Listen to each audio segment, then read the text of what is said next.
CBN Agro, com Éder Campos. Olá, muito bom dia para você ligado aqui na Rádio CBN Campo Grande. São 8 horas mais 5 minutos na capital do estado. Hoje é dia 21 de dezembro de 2019. O ano está indo embora, hein? Terminando o ano de 2019.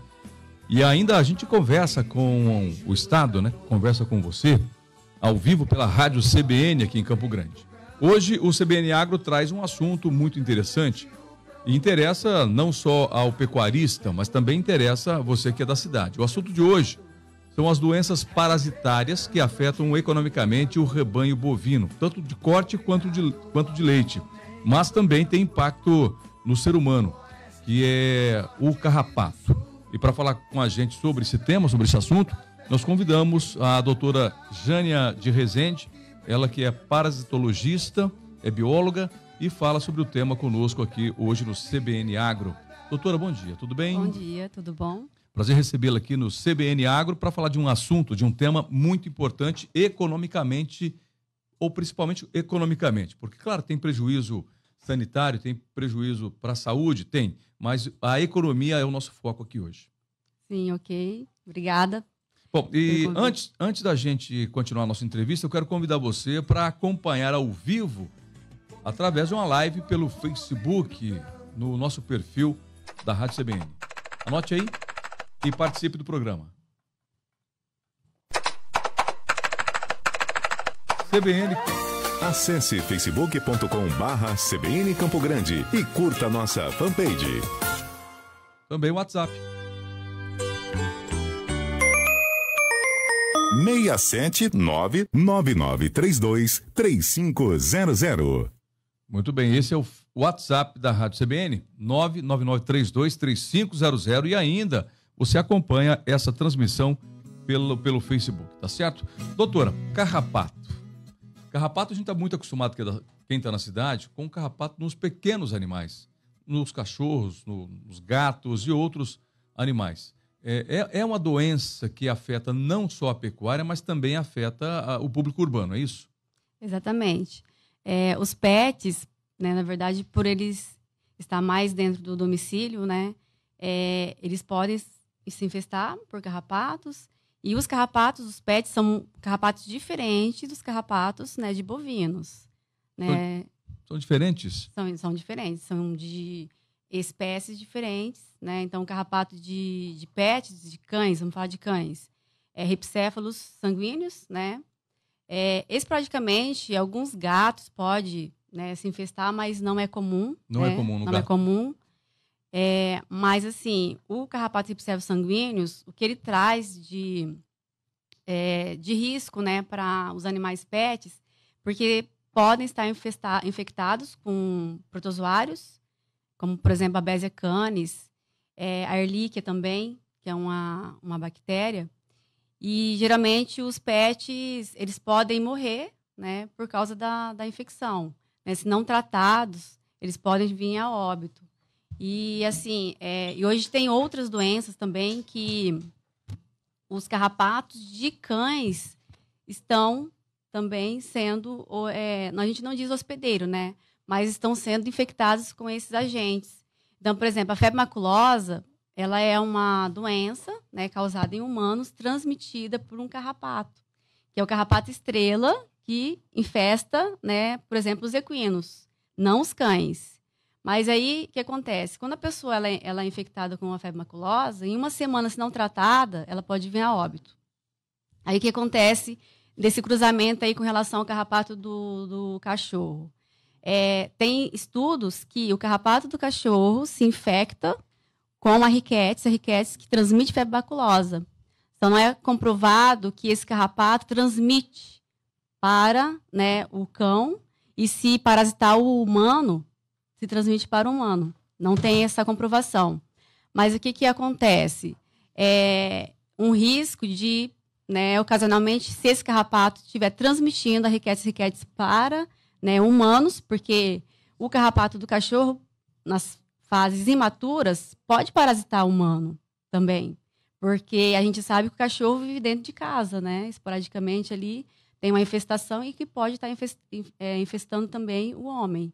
Então, tem esse risco aí, né? Então, por isso é importante o controle de carrapato nos cães, né? O ano passado houve um alarde grande aqui na capital do estado, em especial aqui no Parque das Nações Indígenas, no Parque dos Poderes, por conta das capivaras que ali habitam, né? E ali a gente consegue até mesmo perceber a presença de carrapatos, em especial na grama, onde as capivaras elas pastam ou elas acabam dormindo, né? Vivem ali. Eu mesmo já tive contato com carrapato ali no Parque das Nações Indígenas. Esse carrapato, ele é diferente do carrapato bovino, esse que está aqui dentro do centro urbano, não? Uhum. Sim. É esse mesmo do cachorro, não? Esse da capivara, não? É outro carrapato? É outro carrapato. É o mesmo carrapato que eu disse que infesta equinos. Então, o carrapato das capivaras são o carrapato do gênero Amblyomma, que a gente chama ele de carrapato estrela, né? E esse carrapato, ele parasita os animais silvestres, né? Porque ele tem, na verdade, ele é o carrapato que mais tem predileção por diferentes hospedeiros, né? Então, ele pode parasitar o homem, pode parasitar equinos, pode parasitar os animais silvestres. Então, o que acontece? No Parque das Nações tem, sim, muita infestação com o carrapato estrela. Mas não quer dizer que eles transmitem doença. Não, né? porque na nossa região, no estado, né, não tem uma característica de ser endêmica, por exemplo, para essa doença que eu acabei de falar, febre maculosa. Já é muito diferente o quadro na região sudeste, porque lá morre por ano, nos últimos dados, 50 pessoas por ano infectadas com febre maculosa. Eu inclusive, tenho uma amiga que era agrônoma, que morreu infectada pelo carrapato febre maculosa, na região de Campinas. Exatamente. Que é a região sudeste do país, é o estado de São Paulo, né? Exatamente. A gente não tem, né, ainda, nós não temos esse ciclo endêmico da doença, né, da bactéria circulante, né, no nosso meio. Mas os hospedeiros estão por aí, né, tanto, no caso, as capivaras. Então há risco. Não, assim, como não tem dados, né, de que tem esse ciclo da doença na nossa região, né, a gente não pode dizer que tem risco. O risco que a gente fala de uma infestação, às vezes não é que o carrapato tem um agente infeccioso para transmitir, mas o carrapato ele pode transmitir toxina, né? Às vezes a pessoa pode ser alérgica a essa toxina, né? Pode dar uma reação alérgica, pode ter outros agravantes, né? Que não seja uma transmissão de uma bactéria, por exemplo, né? Mas, assim, a gente sabe que o meio ambiente, né? No meio ambiente existem muitas oscilações, né? Temperaturas, né? Muito desmatamento, né? Muitos ciclos de animais, por exemplo, as aves, né? Elas circulam muito, né? Vão e traz. Elas sempre estão sendo parasitadas, né? Por esses ectoparasitas. Então, a gente não sabe, assim, desenhar o futuro de como que pode ser aqui na nossa região. Já teve casos na nossa região? Sim, já teve casos, mas foi muito raro, assim, né? Bem esporádicos os casos que foram encontrados. Bom, então, nessa questão, a sanidade humana, a preocupação com a saúde humana, o risco é pequeno aqui na capital. Sim, com relação à febre maculosa, sim. Agora, um outro agente infeccioso que até faz parte da minha pesquisa, que é muito importante a gente falar, e às vezes as pessoas não escutam, né? Sobre essa bactéria, que é transmitida por carrapato, é o mesmo carrapato que transmite, né, a riquetes que causa febre maculosa, que é a doença que chama borreliose, entendeu? E a borreliose, a gente já fez uma tese de doutorado e constatou que ela é endêmica na nossa região. Que prejuízos que essa doença traz para a pecuária de corte? Não diretamente para pecuária de corte, não, mas para a saúde humana. Saúde humana. Sim. É porque são carrapatos diferentes, pelo Sim. que eu percebi, né? O carrapato não é só um carrapato, são tipos diferentes, são famílias diferentes de Sim. carrapatos, né? Quando a gente fala de transmissão para humana, a gente sempre vai lembrar do carrapato estrela. O estrela. Que é o Amblyomma. E o bovino? O bovino é o Rhipicephalus micrópolis, né? O que diferencia um do outro? É o tamanho? Diferencia a sua morfologia, né? Com relação ao tamanho, o carrapato estrela é muito mais... bem maior que o bovino é maior. Micrópolis. A sua morfologia também. O aparelho bucal do Amblyomma cajanense, né, que a gente chama de quelícera, ali, a região do hipostômio, que ele inocula, né, injeta na pele do animal. A picada que ele dá no animal, é isso? É bem maior com relação ao do carrapato do boi. entendeu? E existe muito mais número de espécies de amblioma do que do carrapato que parasita os bovinos. Em média, quantos carrapatos infestam um boi, por exemplo? São muitos, não? Muitos carrapatos. Se a gente pensar do lado do corpo de um animal ali, vai ter centenas, né? De um animal você pode, de repente, coletar aí umas 200 fêmeas, dependendo da infestação, né? Que vai ter naquela propriedade. Depende muito da infestação. Então, assim, quando a gente fala de infestação em animais, nos bovinos, tem aí prejuízos, né? Porque o carrapato ele vai sugar sangue e uma fêmea de carrapato, ela pode sugar até 3 ml de sangue. Por dia? Por dia ou por vida? Por vida. Por vida. Sim, então, por exemplo, uma fêmea, quando ela chega no estágio adulto, ela fica 7 dias ali no corpo sugando do animal. Sangue para ela poder alimentar seus ovos, para fazer postura. Ela fica 7 dias ali precisando daquele sangue, né, para nutrir seus ovos. Então, durante 7 dias, ela pode sugar até 3 ml de sangue. Se o animal tiver, então, uma quantidade de carrapato considerável, vai litros de sangue embora, então. Exatamente. Então, essa é uma das formas de ser prejudicial ao animal, né? Que é a espoliação sanguínea. Fora que, se o carrapato estiver infectado com agentes, né, patogênicos, como, por exemplo, Babesia bigêmina, Babesia bovis, é o que causa a tristeza parasitária, é isso? Isso. E anaplasma, né? A tristeza parasitária bovina, ou tristezinha, como popularmente falam, né? Ela é causada pela Babesia, que é um protozoário, e a anaplasma, que é uma rickettsia. E aí, esses dois agentes, quando é transmitido para o animal por esse carrapato do boi, o animal, né, vai ficar doente. Ele fica doente, né? Principalmente quando animais jovens sofrem bastante, né? E os animais adultos também. Principalmente quando é infestado por anaplasma. Então, é onde entra muito a perda econômica. O animal porque para de comer, é isso? O animal para de comer, ele tem icterícias, ele fica apático, né? E ele, dependendo da idade dele, se ele não tiver, a gente fala assim que ele tem que ter uma imunidade, né? Um histórico de imunidade muito bom para ele poder resistir à infecção. Eu já ouvi falar que o ideal não é eliminar todo o carrapato do rebanho, é deixar alguma quantidade mínima de carrapato para que o animal possa criar uma defesa natural. É isso mesmo, não? Exatamente, né? Por isso que quando ele o Rhipicephalus micróbio chamava boófilos, né? Que significa amigo do boi, né? Por que isso? Porque se você mantém uma certa infestação na propriedade... Uma certa quantidade. É bom, né, para o animal ter contato com aquela infestação, para ele adquirir uma imunidade, né, um histórico de imunidade contra aquele parasito. Então, nunca é bom a gente recomendar uma eliminação total, né, de carrapatos, né? Entendo.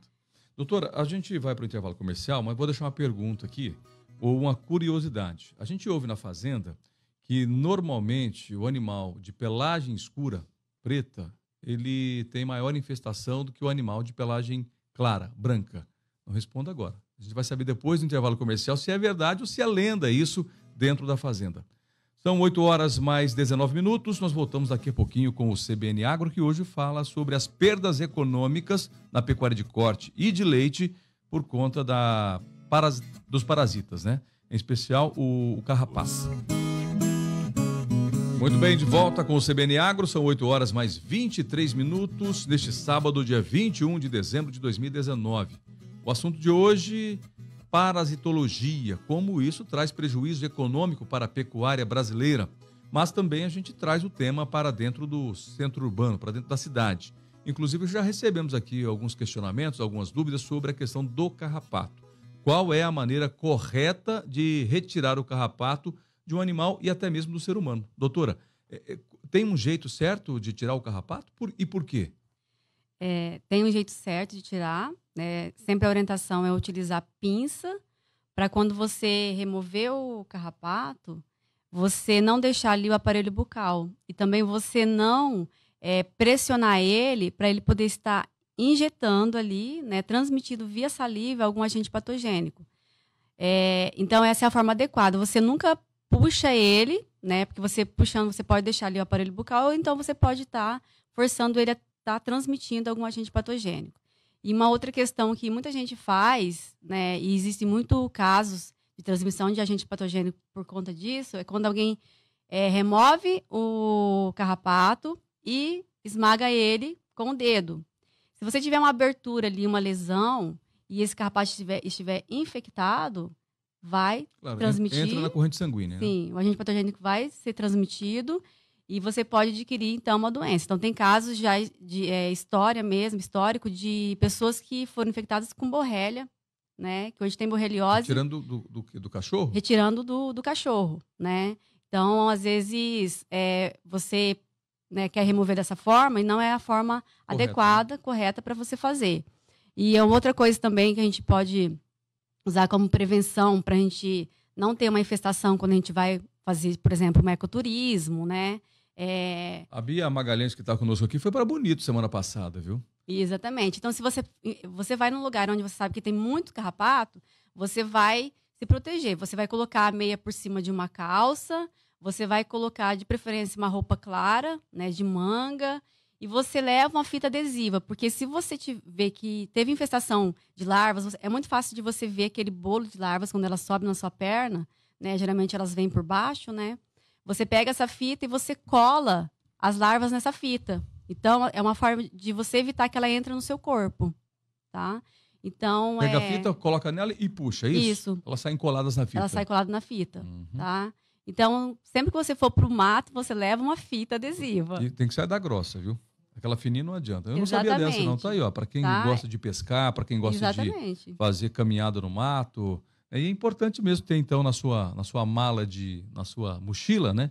De explorador, uma fita. Boa essa, não sabia dessa, não, viu? Interessante. A questão ainda sobre essa infestação, né? A maioria dessa primeira fase dos carrapatos, eles estão no chão, né? Na grama. As larvas estão no chão, né? Sim. A gente sabe que na infestação, né, por exemplo, vamos falar de bovinos. Na infestação bovina, o número de carrapatos está muito maior no meio ambiente do que no animal. Então, tem, né, 10% no animal, né? 90% no ambiente. No meio ambiente. Na braquiária. Sim. Então, por isso, quando vai se orientar a fazer um controle estratégico, né, para você controlar os carrapatos na propriedade, né, você tem que fazer ciclos de banho de carrapaticida no animal, para você combater essas fases imaturas que está subindo, né, no animal. Há um tempo atrás, discutia-se na pecuária brasileira a resistência a produtos que combatem o carrapato. Nós tivemos aí uma grande discussão há alguns anos sobre esse tema, sobre esse assunto. É a resistência aos carrapaticidas. Mas antes de responder essa questão, nós falamos sobre a infestação nos animais. É verdade que os animais de pelagem escura têm maior infestação do que os animais de pelagem mais claras? Sim. Os taurinos, né, os europeus, né, como alguns, né, chamam, eles têm muito mais, digamos assim, né? O carrapato tem muito mais afinidade com esses animais por causa da pelagem, né? Porque na ecologia, né, a gente estuda que alguns organismos, né, eles têm comportamentos ecológico, interação ecológica, a gente chama isso. Então, tem uma denominação que chama homocromia. O hospedeiro, né, de pelagem escura, ele vai esconder, né? Ele vai esconder aquele parasito. Então, o parasito, como ele tem uma cor parecida com o seu hospedeiro, ele usa isso como uma camuflagem, né? A gente chama de camuflagem. Então, é exatamente isso. Esse carrapato ele tem um melhor tropismo para esses animais de pelagem escura, para eles se camuflar, né? Um comportamento, né, ecológico, para ele se permanecer, camuflar. Né? É a tentativa de permanecer as suas gerações, né? Isso. Perpetuar as gerações. Exatamente. E aí hoje, né, se faz muito alguns cruzamentos desses animais, até para eles serem um pouco mais resistentes aos carrapatos, né? Porque como geralmente esses animais eles têm muita infestação pelo carrapato bovino, né, e agrava, né, de várias formas, né, por causa de espoliação, né, sanguínea, né, transmissão de agentes patogênicos. Então, existe hoje, né, um trabalho na área de reprodução animal para fazer cruzamentos, né, que faz com que esses animais sejam mais resistentes a esses ectoparasitas. Os bovinos mais resistentes, né, Isso. através do cruzamento. Uhum. Então, há resistência hoje dos carrapatos a esses produtos químicos de controle? Tem mesmo a resistência? Existe isso hoje? Ou não? Exatamente. O que se usa normalmente que tipo de produto que usa? O carrapaticida eu esqueci o nome do produto agora, fugiu o nome do princípio ativo. Vários. São vários princípios ativos, né? Hoje em dia tem vários, ainda mais hoje, né, que tem muitas fabricações, muitas empresas, né, nesse mercado. Então, assim, não existe, por exemplo, no Brasil ainda, uma política aonde se controla, né, tanto a fabricação como a venda de uma acaricida, por exemplo. Não existe. E isso é o grande problema que tem hoje no Brasil. Então, a gente sabe que quando o produtor rural ele vai adquirir um produto, né, um carrapaticida, ele vai entrar numa loja de produtos veterinários, né, e ele chega ali, o balconista vai vender para ele, às vezes ele não entende, não conhece, né, de bases químicas, ele vai comprar um produto que aquele balconista está indicando para ele, né? Por quê? Né? Entenderam que aquilo ali é bom, aquela base química é boa. Hoje em dia a gente tem várias bases químicas. E aí o que acontece? Essas bases químicas, quando não são usadas adequadamente, elas fazem com que os carrapatos criem resistência, tá? Quando a doutora diz não usados adequadamente, quer dizer o quê? Sobre a quantidade aplicada? Sim, exatamente. Ou sobre o período aplicado? Quando vai se usar um antiparasitário, né, vamos falar então dos acaricidas, você tem que fazer a diluição, né? Se for um banho, tem que fazer a diluição exata, como está ali na bula. Tem que fazer o banho tem que ser bem, né? Um banho bem adequado. O animal tem que ficar bem molhado e tem que ser bases químicas que vai realmente eliminar aqueles carrapatos. Porque na verdade, quando alguém está usando um carrapaticida, ele não sabe se aquele carrapaticida vai matar os carrapatos ou não, vai eliminar ou não, né? Porque ele não sabe qual que é a porcentagem de resistência àquele produto. Então, o certo, antes de se utilizar um carrapaticida, o correto mesmo é fazer, né, um ensaio, um bioensaio de biocarrapaticidograma. As Embrapas fazem isso, né, de graça. Elas usam produtos e aí elas vão testar naqueles carrapatos daquela propriedade, né? Existe um protocolo para se fazer esses testes. Ela vai testar aqueles carrapaticidas naqueles carrapatos da propriedade. E aí, por um período mais ou menos de uns 30 dias, ou 25 dias, por aí, ela pode dizer qual que é a base química, né, que traz sensibilidade para aqueles carrapatos. Essa é a forma adequada. Doutora, a gente percebeu que nos últimos anos os percentuais desses princípios ativos vieram aumentando, né, justamente por conta dessa resistência parasitária que os carrapatos criaram ao princípio ativo, né? Isso não é muito perigoso, prejudicial no meio ambiente, até mesmo para o ser humano? E outra coisa, existe controle biológico de carrapatos ou não? Mas nós vamos responder isso depois do repórter CBN, que traz agora as principais informações do Brasil e do mundo. 8 horas mais 36 minutos, obrigado ao homem do campo. Ontem eu vi uma foto, não sei aonde, qual faculdade, Uniub, não sei aonde, estava assim, destrua o agronegócio. Alguma coisa assim. Vocês viram essa foto ontem? Bombando nas mídias aí? Você viu essa foto, Bia Magalhães? Acabem com o agronegócio, destruam o agronegócio. E eu confesso que eu não entendo o que está acontecendo no nosso país quando as pessoas não têm entendimento do que é o agronegócio, a importância do setor. Eu não sei por que tanto ódio, tanta raiva nesse país, né, nos últimos anos. Ontem também, a nossa amiga Miriam Leitão também falou um monte de besteira ontem pela CBN Brasil, ontem sobre a questão do agro também, né? A gente fica muito entristecido com esses comentários que não têm fundamento, que muitas vezes não têm conhecimento e não valorizam a importância do setor agropecuário. Eu me lembro ainda que quando eu era estudante no ginásio, havia um professor que dizia o seguinte, que o Brasil errou quando não baseou a economia no setor primário. tentou basear a economia no setor da transformação. Hoje, claro, a gente tem condição, sim, de transformar o produto primário em segundo, claro, e aí agregar valor. Mas é complicado essa questão, né, no país, essa questão ideológica, as pessoas tentando derrubar um presidente, atacando um setor que é contributivo, que contribui para a sociedade, que é importante para a sociedade. Questões políticas não devem ser envolvidas no setor agropecuário, essas questões. As pessoas ficam tentando atacar o presidente do Brasil, né? Eu também não estou defendendo bandeira nenhuma política aqui de presidente, de outro partido, porque eu sou muito apolítico, né, na minha conduta profissional. Mas me entristece muito quando pessoas sem conhecimento, inclusive jovens, colocando frases como essa: destruam o agronegócio. Está aí nas redes sociais. Se alguém buscar lá uma foto, vai aparecer com certeza lá no Google.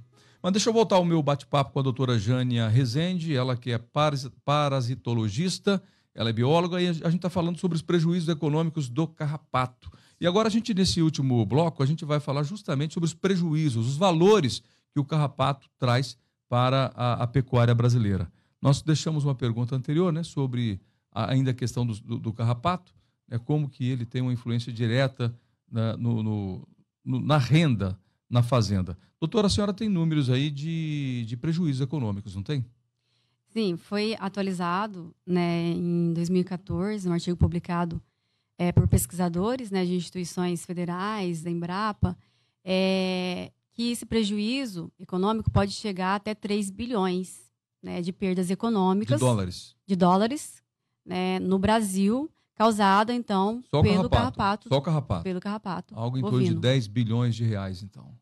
Exatamente. Então, esse carrapato, né, ele tem várias formas, né, por que desse prejuízo, né? Então, tem as perdas econômicas, né, as diretas e as indiretas, né? Então, quando a gente fala de diretas, quando o carrapato está transmitindo doença, quando esse carrapato ele faz espolhação sanguínea, né? O animal perde muito sangue, prejudica o ganho de peso, prejudica a produção de leite, né? Se a gente fala de raças taurinas, são os animais, né, que são de leiteria, né? Então, podem perder produção de leite. E acarreta também uma outra perda direta aí com relação ao couro, né? Não que o produtor tenha um prejuízo, porque o produtor, né, ele não vai vender o couro. Quem vende couro... Ele não recebe pelo couro. Sim. O produtor não recebe pelo couro dos animais. Isso. Nem pelos miúdos. Só recebe pela carcaça. Exatamente. Então, aí, né, aquele que compra, né, o animal que vai vender o couro, né, a gente sabe que o Brasil exporta couro, existe, então, as perdas com relação ao couro, porque... Ficam marcas, né? Sim, o que acontece? Quando o carrapato, né, ele vai inserir ali seu aparelho bucal, fica uma abertura ali para a entrada de míases, né, que são larvas de moscas que causam miíases, né? Então, o berne, por exemplo, ali, né, aonde vai formar uma depressão maior. Então, além do carrapato, além dele, a picada dele abre espaço para outros vetores, é isso? Exatamente isso. Quando se tem essa abertura ali, né, por causa do aparelho bucal do carrapato, pode entrar ali, né, essas larvas, as moscas vão ali, colocam, né, seus ovos, evolui ali uma larva, e aí tem ali as infecções. Essa infecção a gente chama de míase, tá? E aí forma o quê? Uma abertura ali, uma depressão, né? Uma abertura, aonde vai danificar couro, tá? Uhum. Então, e os outros prejuízos indiretos, né? É o gasto com carrapaticida, com mão de obra, né? Com instalação para poder, né? O ideal é você fazer uma boa instalação para você banhar um carrapato, né?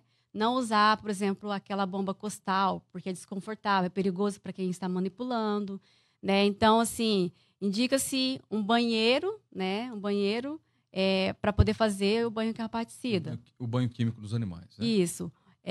Ou então uma caixa d'água com a bomba, né? Para poder diluir o produto ali, né? E você banhar o animal. Então, tem esses gastos, né? Esses prejuízos diretos e os indiretos, né? Que a gente chama. E a falta de produtividade, porque o animal perde peso, né?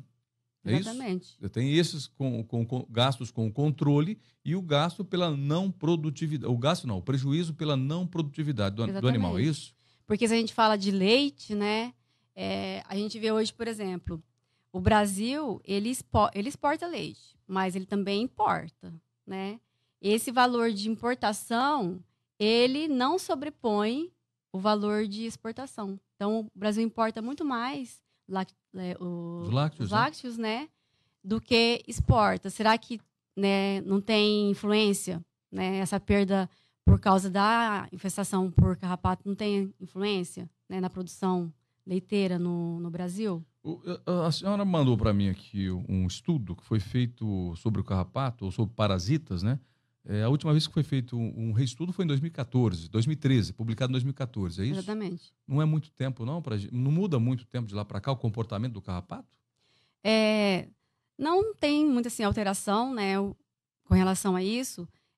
O último dado foi feito antes desse, né, anterior a esse aí, foi feito em 2002, se eu não me engano, né? E agora foi atualizado em 2014. Não tem assim muita alteração, porque essas relações aí de perda, né, ela sempre vai estar alinhada com o número do rebanho, né? Número de rebanho, o número, né, de proprietários, né, que tem, o número de rebanhos em cada propriedade, né, os gastos que eles têm. E assim, não tem aumento de infestação. Também tem o acompanhamento e controle da indústria química, da indústria que faz o controle, né, da indústria veterinária. Sim. E também, claro, que dos centros de pesquisa como a Embrapa, né, para poder manter essa população controlada. O carrapato do Brasil é o mesmo carrapato da Argentina, dos Estados Unidos ou não? São carrapatos diferentes? Por exemplo, o Rhipicephalus micrópolis, ele está presente nesses países que você mencionou, tá? Está presente, o Rhipicephalus micrópolis.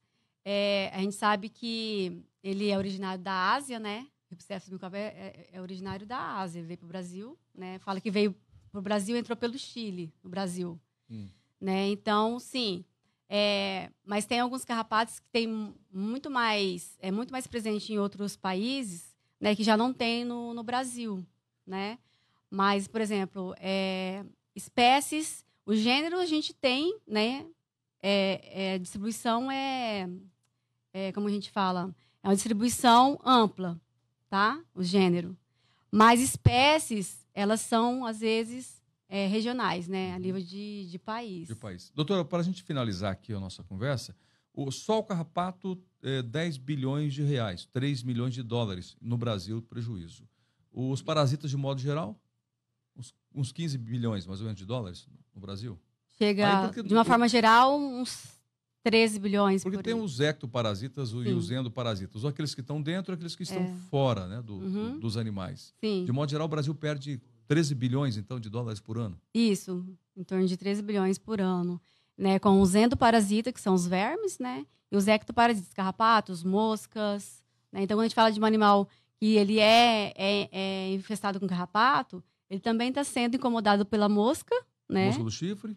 Pela mosca do chifre, né? E várias outras, mosca do estábulo, né? E também por algum verme. Os eumintos. Né? Os eumintos, tá?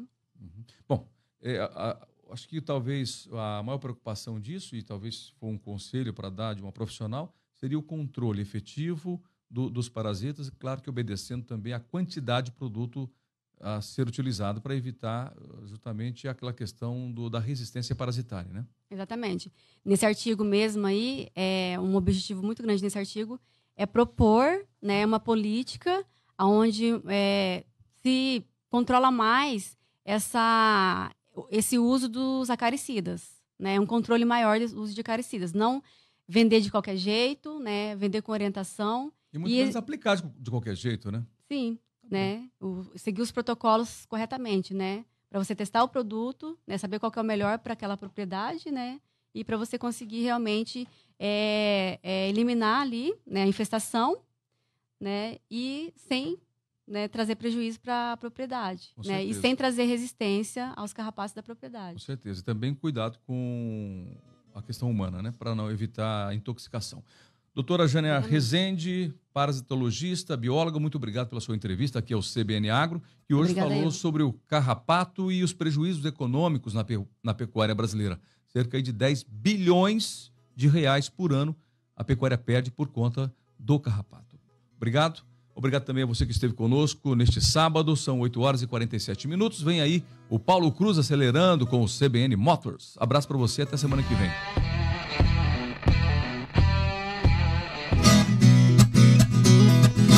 CBN Agro, com Éder Campos.